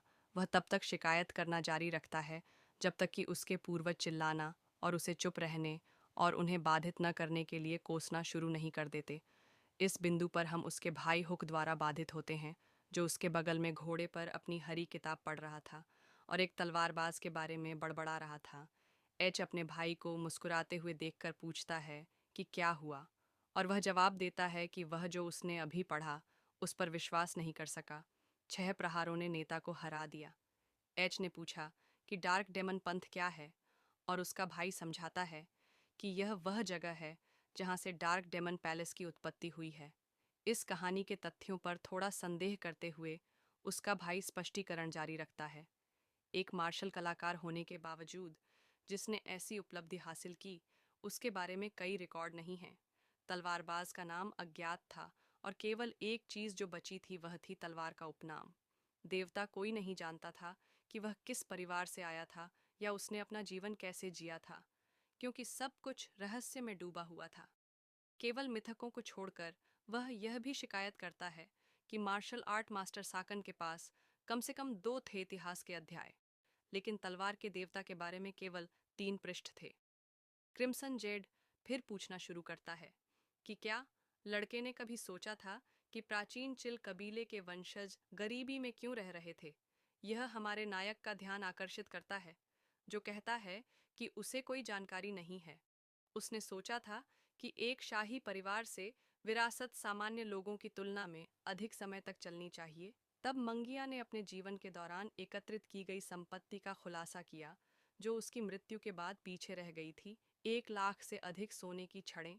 लेकिन इस कुलीन की मृत्यु के बाद उसके कबीले का अधिकांश इतिहास समय के साथ खो गया और पीछे छोड़ी गई राशि एच को उस व्यक्ति से और भी अधिक प्रभावित करती है जिससे वह बात कर रहा था, क्योंकि सोने का वजन 375 टन से अधिक था।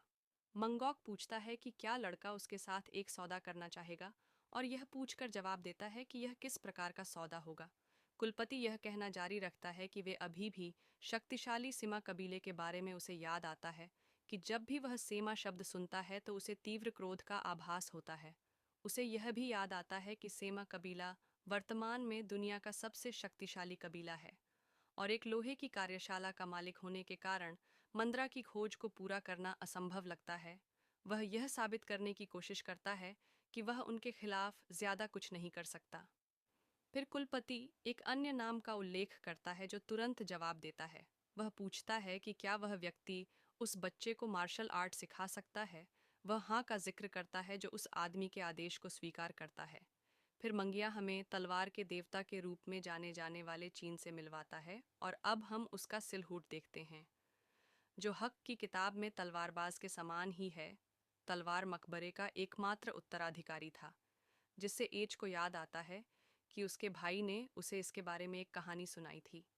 नायक चा ने लड़के को बताया कि उसने उसकी दुनिया देखी है और उसका ज्ञान और संस्कृति बहुत मूल्यवान है, जिसे वर्तमान इयारे पूरी तरह से नहीं समझ सकता है। उनमें से एक अंगंग हुआ को एक प्रस्ताव देता है कि यदि वे अपनी शक्ति को उसके ज्ञान के साथ जोड़ दें तो वे अपने दुश्मनों को नष्ट कर सकते हैं। उसे अगले दिन आगे बढ़ने के लिए राजी कर लेते हैं। हम एच को एक अपरिचित सड़क पर चलते हुए देखते हैं और अपनी पिछली दुनिया की तुलना में दुनियाओं के बीच कुछ अंतरों को नोटिस करना शुरू करते हैं। यह जगह पहले से कहीं अधिक व्यस्त और अधिक जीवंत थी। वह अपने भाई के साथ शहर में घूमता है। हम देखते हैं कि एक स्थान के बीच में एक वृत्त में लोगों द्वारा कुछ झंडे पकड़े हुए हैं जो अग्रभूमि में कुछ देख रहे हैं। हम देखते हैं कि सफ़ेद वस्त्र पहने एक बूढ़ा व्यक्ति भी देख रहा है कि क्या हो रहा है। उसका भाई एक आदमी से बातचीत शुरू करता है और मित्रतापूर्ण भाव से पूछता है कि क्या वह बीजिंग ओपेरा था। आदमी यह पूछकर जवाब देता है कि क्या वह शहर में अजनबी है, क्योंकि उसने पहले वहाँ ऐसा होते नहीं देखा था। वह उन्हें बताता है कि वह बोंग प्रांत से आता है, जो कि दूर की जगह है, जबकि वह खुद को बुजुर्ग से परिचय कराने का अवसर भी लेता है। हम देखते हैं कि एक नुक्कड़ नाटक एक ऐसी कहानी बता रहा है जो अब महत्वपूर्ण नहीं लगती है, लेकिन भविष्य में हमारा सामना किससे हो सकता है, इसके बारे में सुराग हो सकते हैं। हम दक्षिणी क्रिम्सन जेड दानव और दिव्य तलवार योद्धा को देखते हैं, जो सभी नाटक देखना शुरू करते हैं। अन्यथा, जिसने राक्षस को हराया, उस कहानी का नायक वास्तव में स्वर्गीय ठंडर तलवारबाज था और इसे मार्शल आर्ट जर्नल में पहले ही रिपोर्ट किया जाना चाहिए था। पुरुषों में से एक ने जवाब दिया कि उस शहर के मूर्ख मार्शल आर्ट जर्नल जैसे पवित्र ग्रंथों को पढ़ने में सक्षम नहीं होंगे, जिससे दोनों हंसने लगते हैं। पुरुषों की बात सुनकर लोग अपने शहर से क्रोधित हो जाते हैं, लेकिन उन्हें चुनौती नहीं देते। उनके चेहरे को देखकर डर महसूस करते हैं। लेकिन इनमें से एक व्यक्ति पुरुषों से भिड़ने का फैसला करता है और वह व्यक्ति एज का भाई था। महान हक क्रोधित होकर पूछता है कि वे तीनों किस तरह की बकवास कर रहे थे। वह अपने भाई के साथ शहर में घूमता है। हम देखते हैं कि एक स्थान के बीच में एक वृत्त में लोगों द्वारा कुछ झंडे पकड़े हुए हैं जो अग्रभूमि में कुछ देख रहे हैं। हम देखते हैं कि सफ़ेद वस्त्र पहने एक बूढ़ा व्यक्ति भी देख रहा है कि क्या हो रहा है। उसका भाई एक आदमी से बातचीत शुरू करता है और मित्रतापूर्ण भाव से पूछता है कि क्या वह बीजिंग ओपेरा था। आदमी यह पूछकर जवाब देता है कि क्या वह शहर में अजनबी है, क्योंकि उसने पहले वहाँ ऐसा होते नहीं देखा था। वह उन्हें बताता है कि वह बोंग प्रांत से आता है, जो कि दूर की जगह है, जबकि वह खुद को बुजुर्ग से परिचय कराने का अवसर भी लेता है। हम देखते हैं कि एक नुक्कड़ नाटक एक ऐसी कहानी बता रहा है जो अब महत्वपूर्ण नहीं लगती है, लेकिन भविष्य में हमारा सामना किससे हो सकता है, इसके बारे में सुराग हो सकते हैं। हम दक्षिणी क्रिम्सन जेड दानव और दिव्य तलवार योद्धा को देखते हैं, जो सभी नाटक देखना शुरू करते हैं। अन्यथा, जिसने राक्षस को हराया, उस कहानी का नायक वास्तव में स्वर्गीय ठंडर तलवारबाज था और इसे मार्शल आर्ट जर्नल में पहले ही रिपोर्ट किया जाना चाहिए था। पुरुषों में से एक ने जवाब दिया कि उस शहर के मूर्ख मार्शल आर्ट जर्नल जैसे पवित्र ग्रंथों को पढ़ने में सक्षम नहीं होंगे, जिससे दोनों हंसने लगते हैं। पुरुषों की बात सुनकर लोग अपने शहर से क्रोधित हो जाते हैं, लेकिन उन्हें चुनौती नहीं देते। उनके चेहरे को देखकर डर महसूस करते हैं, लेकिन इनमें से एक व्यक्ति पुरुषों से भिड़ने का फैसला करता है और वह व्यक्ति एच का भाई था। महान हक क्रोधित होकर पूछता है कि वे तीनों किस तरह की बकवास कर रहे थे। नायक फिर हुक को एक लंबा भाषण देना शुरू करता है, जो अपना सिर नीचे किए हुए सुनता है और कुछ भी कहने में असमर्थ होता है। फिर ज्यारे प्रकट होता है और एच उसे अपनी मेज पर बुलाता है।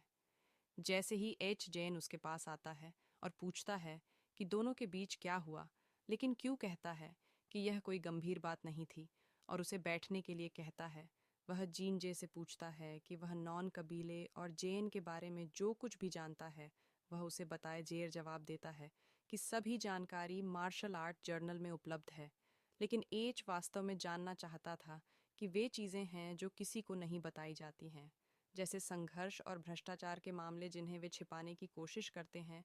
दुर्भाग्य से उस तरह की जानकारी एक साधारण व्यापारी के पास नहीं हो सकती है, लेकिन वह समझाता है कि इसे प्राप्त करना असंभव नहीं होगा। वह कहता है कि रात की तितली या चांदनी के नीचे का जंगल नामक कोई व्यक्ति है जो उत्कृष्ट मुखबिर हैं, और उनके पास वे उत्तर हो सकते हैं जो वह खोज रहा है। हालांकि व्यापारियों के रूप में उनसे संपर्क करना बेहद मुश्किल होगा। नमोन कबीले के साथ बैठक की व्यवस्था करने में लगने वाला समय जॉन जेर बताते हैं कि इस कबीले से संपर्क करने के इच्छुक लोगों की संख्या प्रतिदिन सैकड़ों से अधिक हो जाती है। अधिकांश लोग संपर्क करने में सक्षम हुए बिना ही चले जाते हैं और वह बताते हैं कि टोकन प्रणाली कैसे काम करती है। जो लोग सरकार का हिस्सा हैं उनके पास सोने के टोकन हैं। मध्यम वर्ग की आबादी को एक चांदी का टोकन मिलता है। जिनके परिवार के सदस्यों और किंगडम वितरकों जैसे कबीले के भीतर संपर्क हैं, उन्हें एक कांस्य टोकन मिलता है।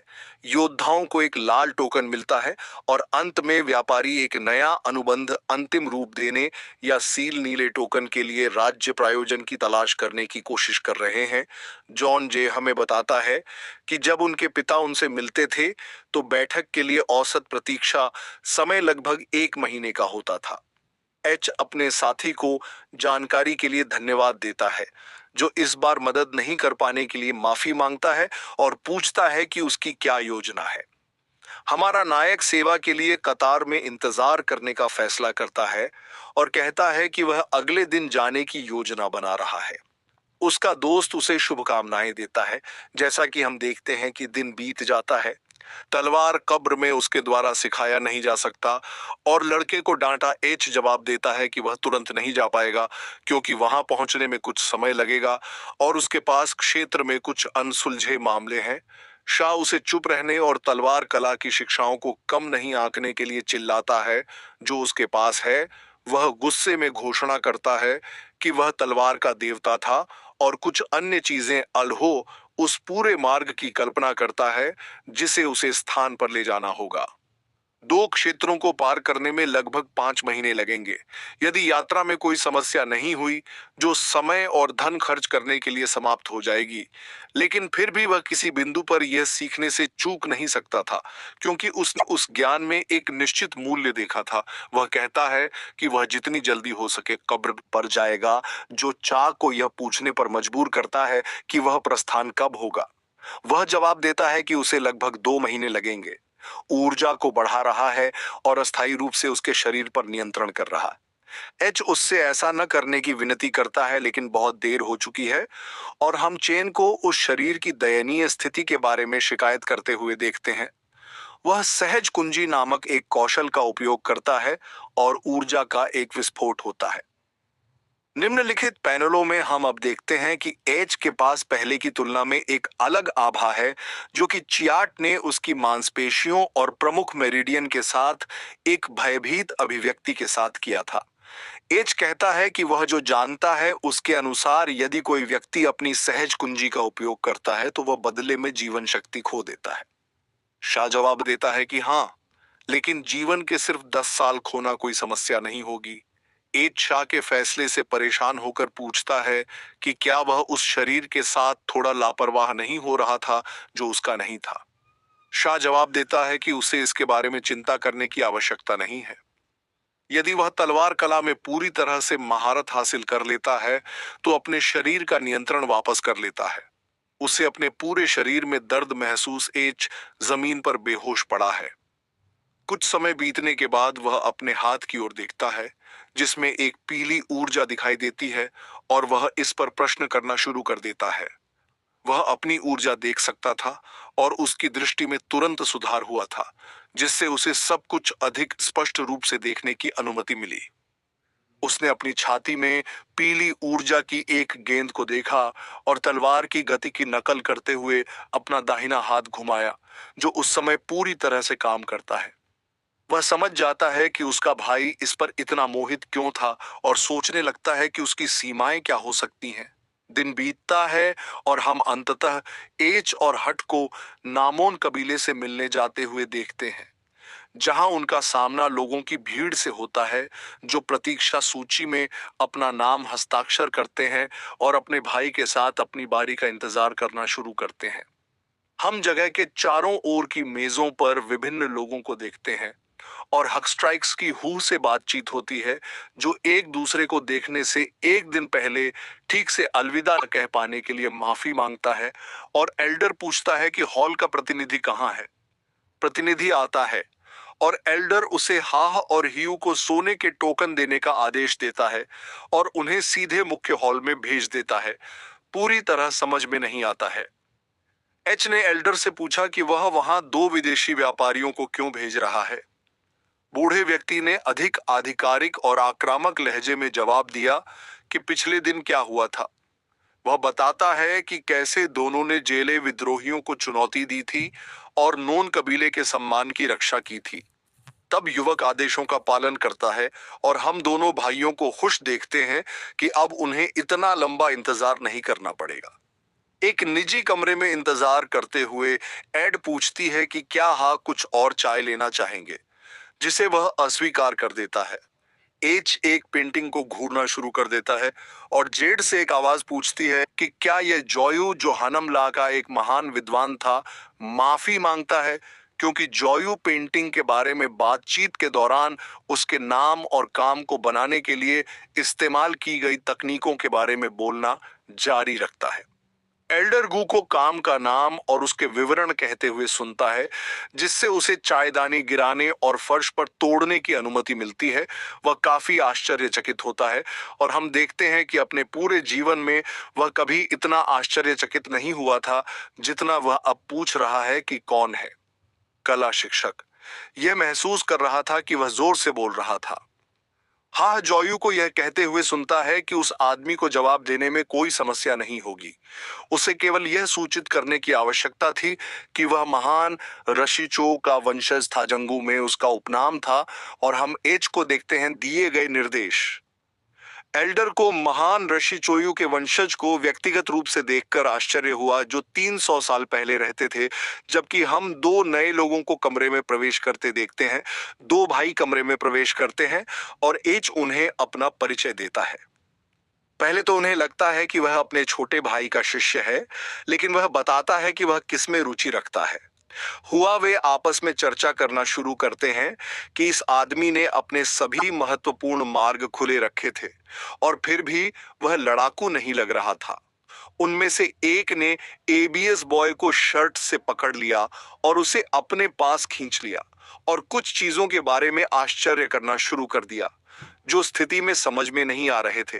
काई ने उस दुनिया में कैसे काम किया, इसके बारे में कुछ विवरणों का विश्लेषण करते हुए हमें एक ही समय में कुछ चीजें पता चलती हैं।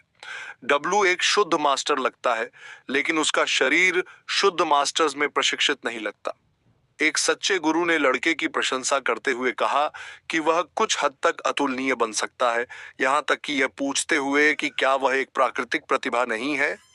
आरोहण का मील का पत्थर अगला कदम होगा, लेकिन केवल 7 योद्धा पहले उस अवस्था तक पहुंचे थे। इन सब के बाद वह उस आदमी से पूछेगा जो अभी भी उसे शर्त से पकड़ रहा है कि कृपया उसे जाने दें, क्योंकि वह अब सांस नहीं ले सकता।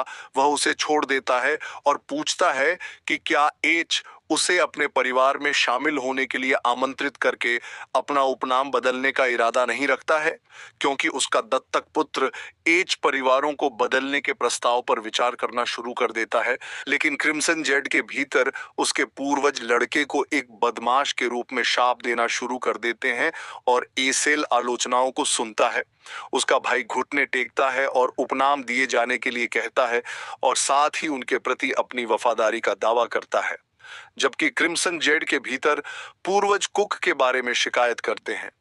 वह 500 साल के जीवन में सबसे प्रतिभाशाली व्यक्ति है जिसे उसने अपने पास रखने का फैसला किया। उसने उसे एक बाहरी शिष्य बनने के लिए आमंत्रित किया और अपने वंशजों की मदद से वे एक संयुक्त निर्णय में प्रस्ताव को स्वीकार कर लेते हैं। हम देखते हैं कि दिन एज के साथ बीतता है, अपने नए गुरु का अभिवादन करता है जो उसे कुछ निर्देश देता है कि उसके बाद से उसे क्या करना होगा। वह इन नियमों का पालन करने की कसम खाता है, जबकि वह उन 3 पुरुषों की उपस्थिति में झुकता है जो उसे खड़े होने के लिए कहते हैं। फिर वे उसके आध्यात्मिक ऊर्जा के बारे में सवाल पूछना शुरू करते हैं। बिना उसके मार्शल आर्ट कबीले का हिस्सा बने सच बताने में असमर्थ एच हिचकिचाने लगता है, लेकिन आदमी उसे झूठ बोलने के बारे में सोचने के लिए भी नहीं कहता है। वह कहता है कि मार्शल आर्ट प्रशिक्षण के निशान से मुक्त शरीर के साथ उस स्थिति तक पहुंचना उसके लिए असंभव था। हाँ, तलवार भगवान से मदद मांगता है जो जवाब नहीं देता है और आदमी अपनी जांच जारी रखता है। उसे यह कहने का निर्देश देता है कि उसके पास एक गुप्त विशेषज्ञ है जो उसे यह हासिल करने में मदद कर रहा है। बूढ़े लोग एच को यह कहते हुए सुनते हैं। लड़के के शब्दों पर विश्वास नहीं करते हैं, जो उनमें से एक को क्रोधित कर देता है। एच माफी मांगता है, लेकिन जोर देता है कि यह वास्तव में सच होगा। आदमी को से पूछता है कि वह जो कुछ जानता है उसका थोड़ा सा प्रदर्शन करके अपने कौशल को साबित करे, जिससे उसे इनकार करने के अलावा कोई प्रतिक्रिया नहीं मिलती। वे थोड़ी और चर्चा करते हैं और आदमी समझाता है कि उन चीजों को सीखने के लिए हर किसी को एक गुरु की जरूरत होती है। हम तलवार भगवान को उस आदमी के बारे में शिकायत करते हुए देख सकते हैं जो लगातार बोलता था और उसे मौखिक मार्शल द्वंद्व का सुझाव देने के लिए कह रहा था। वह समझाता है कि यह उनकी स्वीकृति प्राप्त करने का एकमात्र तरीका होगा, क्योंकि वह मार्शल आर्ट नहीं जानता था। दीवार अपने पूर्वजों के आदेशों का पालन करती है, जिसके परिणाम स्वरूप लड़ाई शुरू होती है, जहां वे जोर से घोषणा करते हैं कि वे क्या कर रहे हैं और योजना बना रहे हैं। वे अपनी खुद की क्रियाओं की कल्पना और विवाह करना शुरू करते हैं, जिससे तलवार भगवान आदमी के निम्न स्तर से परेशान हो जाता है। 4 राउंड के द्वंद्व के बाद हॉल उस आदमी को हराने में कामयाब हो जाता है जिसे दिव्य तलवारबाज बनने के लिए भेजा गया है। और जबकि भाई इस बात पर बहस करते हैं कि क्या लड़का वास्तव में नौसिखिया है, वे उसके प्रदर्शन से प्रभावित होते हैं। आदमी ने उन्हें उसी शैली में एक बार फिर से लड़ने के लिए कहा और एल्डर से इस बार लड़ाई को गंभीरता से लेने के लिए कहा। हम देखते हैं कि दूसरी लड़ाई में जहां दोनों इसे गंभीरता से ले रहे थे, एक को अपने प्रतिद्वंद्वी को हराने के लिए केवल 9 राउंड की जरूरत थी। तीसरा द्वंद्व होता है, लेकिन इस बार एच ने आदमी को कुछ लाभ प्राप्त करने के लिए पहला हमला करने दिया। यदि उसे सच्चाई पता चल जाए तो वह क्या करेगा?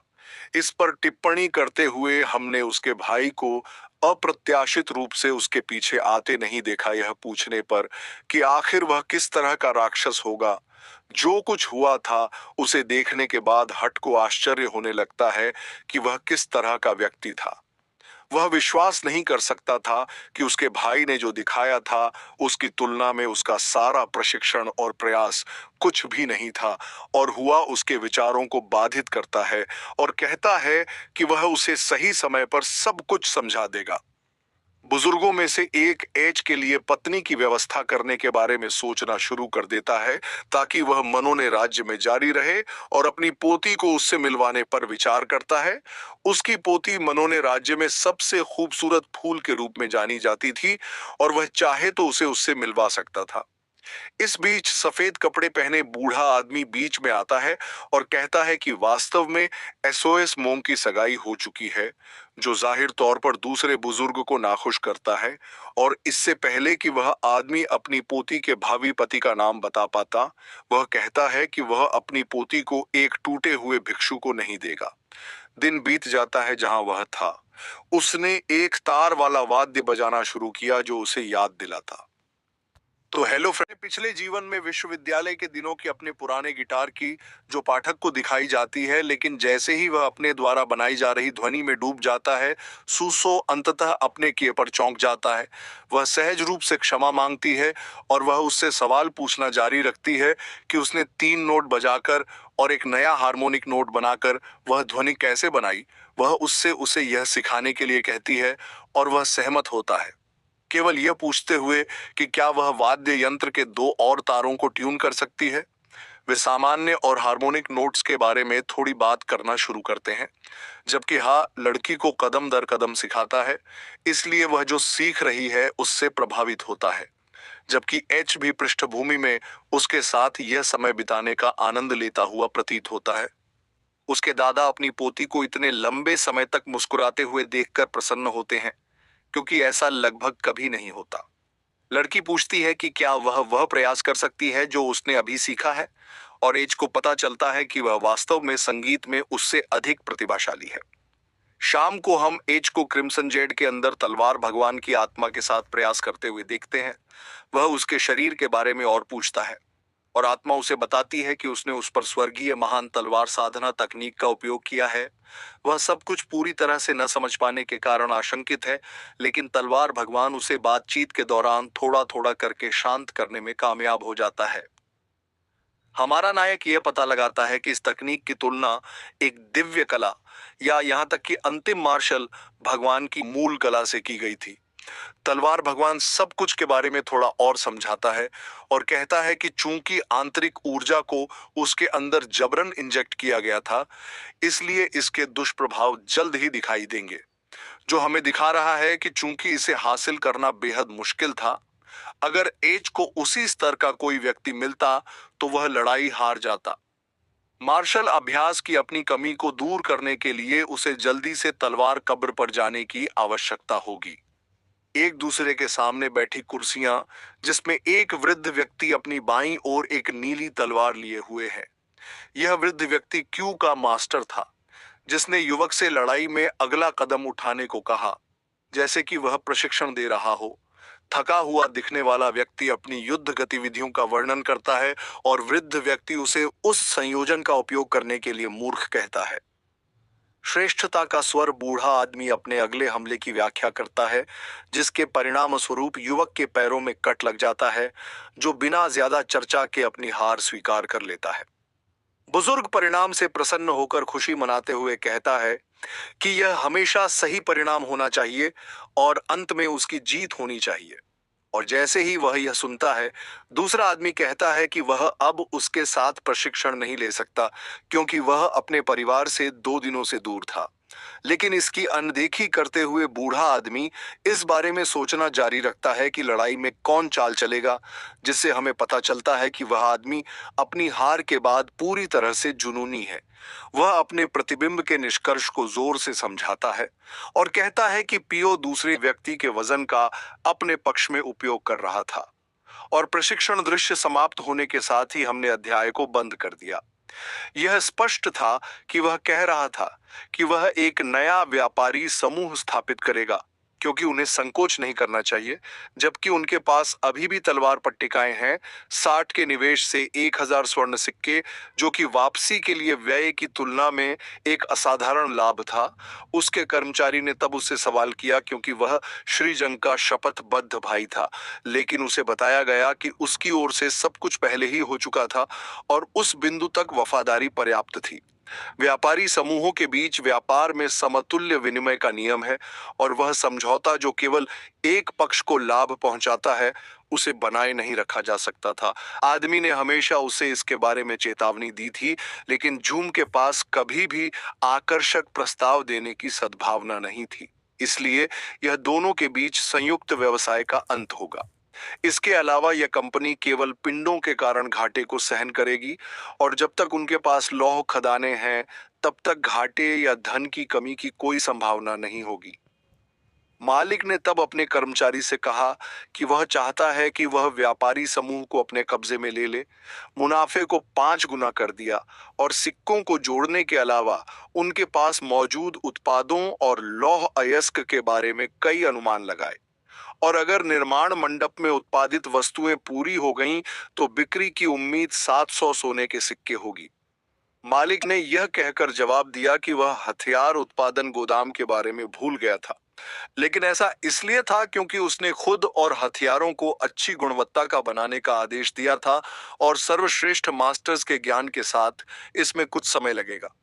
फिर मास्टर ने तुरंत अपने कर्मचारी से इन तर्कों के बाद पूछा कि अंत में मूल्य कितना होगा। तैयारी जवाब में 5,000 स्वर्ण सिक्कों की एक बेतुकी राशि थी, लेकिन यह उनके अनुमान के करीब था। कर्मचारी का मालिक इन सभी मूल्यों से आश्चर्यचकित भी नहीं हुआ, भले ही वे एक वर्ष में लगभग 60,000 स्वर्ण सिक्कों के बराबर थे। नेता ने तब कहा कि नया व्यवसाय पहले ही खोला जा सकता है और उससे पूछा गया कि यह किस प्रकार का उद्यम होगा। बी। उसने फिर एक बड़ा दस्तावेज खोला। उसके कर्मचारी ने तुरंत देखा कि यह एक मानचित्र था। एच। जबकि उनके मालिक ने छोटी गाड़ी के बारे में सोचा, जिसे उन्हें पहले विकसित करने के लिए कहा गया था। उस चीज को उन्होंने साइकिल कहा था और फिर उन्होंने आदेश दिया कि एक बार तैयार होने पर उनमें से 500 को तुरंत गोदाम में ले जाया जाना चाहिए। उसके कर्मचारी ने तब पूछा कि वे गोदाम में कब तक रहेंगे और बिक्री कब शुरू होगी, तो उसने यह कहकर जवाब दिया कि समय लंबा होगा और उनमें से कोई भी नहीं बेचा जाएगा। कर्मचारी उस जानकारी से बहुत हैरान था। यह वह व्यवसाय था जिसका उल्लेख उसके मालिक ने कुछ दिन पहले किया था। उसने देखा था कि जहां भी खुली सड़क थी, वहां कुरियर काम कर सकते थे और किसी भी तरह का भोजन पहुंचा सकते थे। फिर उसने अपने कर्मचारी को मानचित्र पर नीले बिंदु दिखाए जो वितरण सेवा के लिए स्थिति बोर्ड होंगे। वितरण कर्मचारी हर दिन एक निश्चित समय पर वहां होंगे और ग्राहकों से दोपहर और रात के खाने के आदेश प्राप्त करेंगे। भुगतान भी उसी स्थान पर किया जाएगा और जब उन्हें आदेश प्राप्त होगा तो कर्मचारी स्थिति बोर्ड पर स्थान और समय लिखेंगे। फनिंग मूंछों वाला वह आदमी अपने प्रतिभाशाली मालिक की योजना से अवाक रह गया। पूरी प्रक्रिया के बाद कर्मचारी स्थिति बोर्ड की जांच करेंगे और जिले से अगला आदेश प्राप्त करने के लिए वापस आएंगे। फिर कर्मचारी ने अपने मालिक से साइकिलों के बारे में पूछा। उसे बताया गया कि वे वितरण को तेज करते हैं और भोजन को ठंडा होने से पहले वितरित करने के लिए एक क्रांतिकारी आविष्कार थे। वह उससे प्रभावित हुआ और उसने मानचित्र पर 8 लाल बिंदुओं के बारे में भी पूछा। डिलीवरी सेवा के लिए आपके बॉस का कहना है कि वे उच्च कीमत के बाद भी ग्राहकों से ऑर्डर करवाएंगे, जिससे वह काफी उलझन में पड़ गया। वहां का सारा भोजन बेस्वाद था और वास्तव में उसमें कोई स्वाद नहीं था। नमक और चीनी बहुत महंगी थी और मसालों का प्रयोग बहुत कम किया जाता था। साथ ही सीमित विविधता थी, जिससे सब कुछ पूरी तरह से फीका था। इसलिए बॉस ने तुरंत अपने कर्मचारी से जंगम से बड़ी मात्रा में चीनी और नमक खरीदने को कहा, जिससे उसने मना कर दिया। वे एक नया व्यंजन बनाने जा रहे थे जिससे ग्राहक प्यार करेंगे और खरीदेंगे, भले ही वह बहुत महंगा हो। उस आदमी का कर्मचारी इस सब के बारे में बहुत उलझन में था और उसने पूछा कि क्या उसे कार्यशाला के बजाय व्यवसाय को प्राथमिकता देनी चाहिए। उसे बताया गया कि वह वास्तव में ऐसा कर सकता है और फिर उसने तुरंत कहा कि वह अपना सर्वश्रेष्ठ प्रयास करेगा। नंबर कबीले का क्षेत्र जिसमें एक बड़ी सीढ़ी और कई पेड़ थे। नीले रंग का यह आदमी नमोन कबीले का नेता था। नमोन बेक ने स्क्रॉल को पढ़ने के बाद वह प्रभावित हुआ और किसी बात को लेकर संदिग्ध था। चिल परिवार की कार्यशाला में एक प्रभावशाली दिव्य तलवार पट्टिका थी। वह हुई के बारे में आश्चर्यचकित था और यह आदमी कौन था, क्योंकि उसके पास कुछ बहुत ही दुर्लभ चीज थी जो साल में केवल 3 या 4 बार जारी की जाती थी। वह वस्तु उसे तब दी गई थी जब मोने हेनान शहर में एक व्यापारिक यात्रा पर थे और किसने उन्हें यह उपहार दिया था। यह एक रहस्य था, यह पागलपन था, क्योंकि स्थितियों को पूरी तरह से प्रक्रियाओं और नियमों के साथ नजरअंदाज कर दिया गया था। 3 महीने पहले उन्होंने एक गरीब युवक को लिया था और अब उन्होंने एक अज्ञात कार्यशाला को एक दिव्य तलवार पट्टिका दे दी थी। नीले कपड़े वाला आदमी इसे किसी भी तरह से बर्दाश्त नहीं कर सका। वह अपने क्षेत्र से चलना शुरू कर दिया। वह जल्द ही आश्चर्यचकित हुआ कि वहां कोई भी प्रशिक्षण क्यों नहीं ले रहा था। यह पीक प्रशिक्षण समय था और हरे और नीले ड्रैगन ब्रिगेड बस गायब हो गए थे। उसने बहुत ही विचारशील और भ्रमित अभिव्यक्ति के साथ अपनी आंखें बंद कर लीं और फिर उसने सोचा कि वहां इतने सारे लोग क्यों इकट्ठे हुए थे। महान और राजसी कबीले के नेता से पूछा कि हरे नीले और सूर्य ड्रैगन ब्रिगेड सभी वहां क्यों थे। उन्होंने समझाया कि वे एक मौखिक मार्शल आर्ट टूर्नामेंट के बीच में थे, जिसने उन्हें बहुत भ्रमित कर दिया, क्योंकि उन्हें लगा कि काम के घंटों के दौरान यह पूरी तरह से वर्जित था। लेकिन फिर से ब्रिगेड ने समझाया कि ब्रिगेड के नेताओं ने इस तरह के कृत्य की अनुमति दी थी, जिससे वह और भी भ्रमित हो गए। फिर उन्होंने आश्चर्य किया कि कबीले की प्रणाली और परंपरा अचानक क्यों ढह गई और इतनी बदल गई। उन्होंने उन सभी को डांटा और कहा कि तलवार का मार्ग अनंत था और अजीब व्यवहार या मजाक की अनुमति नहीं देता। काले बाल वाले एक आदमी ने यह कहते हुए समझाने की कोशिश की कि ब्रिगेड के नेताओं ने इसे अपनी आंखों से देखा था और उससे तुरंत इसके बारे में पूछा गया। फिर उन्होंने कहा कि वे दिव्य नेत्र चरण तक पहुंचने के अलावा मौखिक मार्शल आर्ट के माध्यम से ज्ञान प्राप्त कर चुके थे, जिससे नेता हैरान रह गया, क्योंकि इस मौखिक द्वंद्व में प्रतिद्वंद्वी निर्देशक का एक आंतरिक शिष्य था, जिससे वह इस जानकारी के बारे में बहुत उलझन में पड़ गया था जो उसने अभी सुनी थी। फिर उसने सोचा कि चूंकि उसने एक बाहरी शिष्य के साथ लड़ाई की थी, इससे परिवार की पदानुक्रम कमजोर हो सकती है। कुछ पूछताछ के बाद उसे पता चला कि वह व्यक्ति चो कबीले की कार्यशाला से चो हई नामक एक युवा मास्टर था। वह दंग रह गया, क्योंकि यह फिर से वही युवक था। चो को दूर से लगा कि उसका नाम लिया गया था। कहीं नमन ने तुरंत रयान जू को बुलाया, जो अपने प्रिय और महान गुरु की सहायता के लिए तुरंत तैयार हो गया। फिर उसने उसे चिल कबीले की कार्यशाला के बारे में सब कुछ पता लगाने और विशाल और सुंदर हवेली में वापस जाने के लिए कहा। एक बड़ा सफेद हाथ किसी चीज की ओर बढ़ता हुआ दिखाई दिया। फिर उस बूढ़े व्यक्ति ने कहा कि आखिरकार उसका बहुत बड़ा व्यस्त दोस्त उससे मिलने आया था। नोंग कबीले का कुलपति नोंगसू पूरी तरह से चुप रहा, एक शब्द भी नहीं बोला। फिर उसने कहा कि उसने 3 दिन पहले मौखिक मार्शल द्वंद्व से संबंधित रिपोर्ट पढ़ी थी। दोनों सहमत थे कि परिणाम बहुत अविश्वसनीय थे। उसने कम गुणवत्ता वाली तकनीक का इस्तेमाल किया था, 3 तत्वों की तलवार, और इसे अन्य शैलियों के साथ मिलाकर इसे बहुत जटिल और कठिन बना दिया। बूढ़े व्यक्ति के अनुसार यह अब तक का सबसे सही हथियार था जिसे उसने कभी देखा था, और यह एक ऐसा स्तर था जिसे उसने तब तक कभी नहीं देखा था। फिर वह व्यक्ति गहरी सांस छोड़ता है और कहता है कि वह जल्द या बाद में समझ जाएगा, और वह उसके स्वर्गारोहण की भी आशा करता है। वह व्यक्ति उसे हर चीज के लिए बधाई देता है, जिससे वह बहुत खुश और प्रसन्न होता है।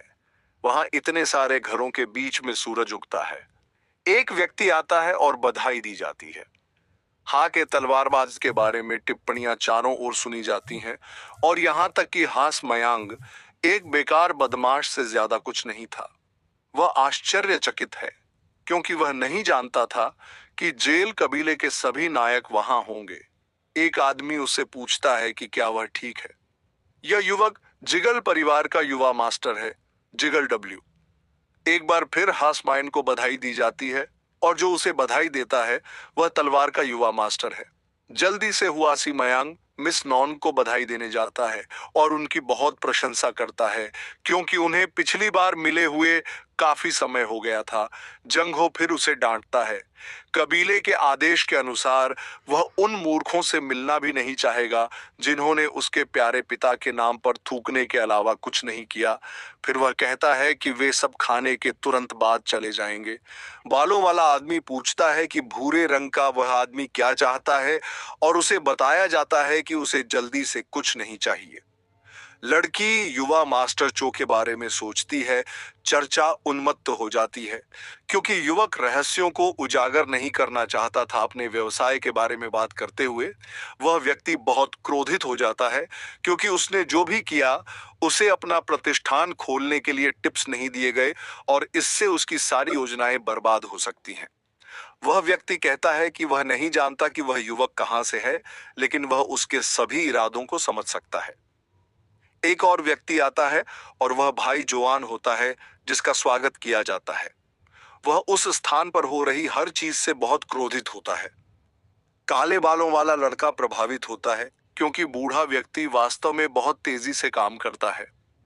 जंग उसे डांटता है क्योंकि उसे ढूंढना बहुत मुश्किल था और उसके ऊपर उसने उसे कुछ भी बताए बिना व्यवसाय शुरू करने का निर्णय लिया था।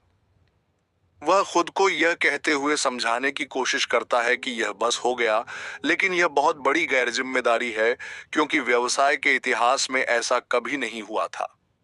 रात के अंधेरे में पूरी खामोशी से एक सौदा किया गया था।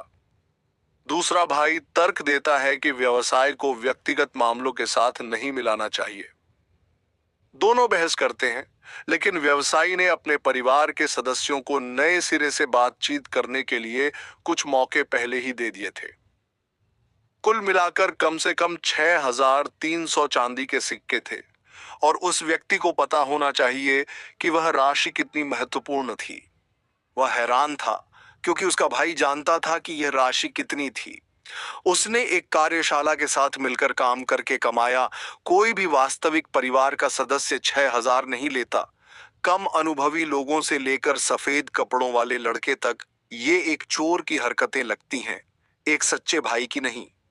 उसे तुरंत रोका जाता है क्योंकि उसके परिवार के सदस्य ने सामग्री प्राप्त करने के लिए बहुत मेहनत की थी। वह अपने लंबे सफेद कोट के अंदर अपना हाथ डालता है और कुछ बहुत ही चमकदार और सुनहरा निकालता है, जिससे वहां मौजूद सभी लोग बहुत प्रभावित हो जाते हैं। जे काफी निराश होता है क्योंकि सौदा वास्तव में समाप्त हो गया था। जिस आदमी ने चर्चा शुरू की थी, वह पहले बहुत असभ्य होने के लिए युवा मास्टर से तुरंत माफी मांगता है। कोई दृढ़ और भारी कदमों के साथ आता है और तुरंत पूछता है कि वह युवक कौन था और कबीले की पट्टिका उसके हाथ में क्यों थी। कोक जल्दी से अपना परिचय देता है और कहता है कि वह एनवे कार्यशाला से संबंधित है। फिर उसे जल्दी से पट्टिका दिखाने के लिए कहा जाता है। उसकी बहन तुरंत कहती है कि युवा मास्टर चौह पहले से ही पूरे कबीले में एक प्रसिद्ध व्यक्ति थे और प्रतीक शायद वैध था। उनके कौशल वास्तव में जबरदस्त थे। उन्होंने जो कुछ सुना था उसके बारे में वह जल्दी से बहुत विचारशील हो गया क्योंकि शोकू के हाथ बरकरार थे और उसकी आंखें भी बहुत प्रभावशाली नहीं लग रही थीं। इसलिए उसने जल्दी से अपनी बहन से पूछा कि क्या वह उसे धोखा देना चाहती थी, क्योंकि वह आदमी निश्चित रूप से एक दुर्जेय और प्रभावशाली मार्शल कलाकार नहीं था। तब उसने खुलासा किया कि उसने अपने दादा के साथ सभी मौखिक द्वंद्व जीते थे, जिससे वह बहुत प्रभावित और स्तब्ध हो गया था। उन्होंने कई बार द्वंद्व किया था और बूढ़ा आदमी हमेशा हार गया था, इसलिए एल्डर ने ले लिया। पिछले जीवन में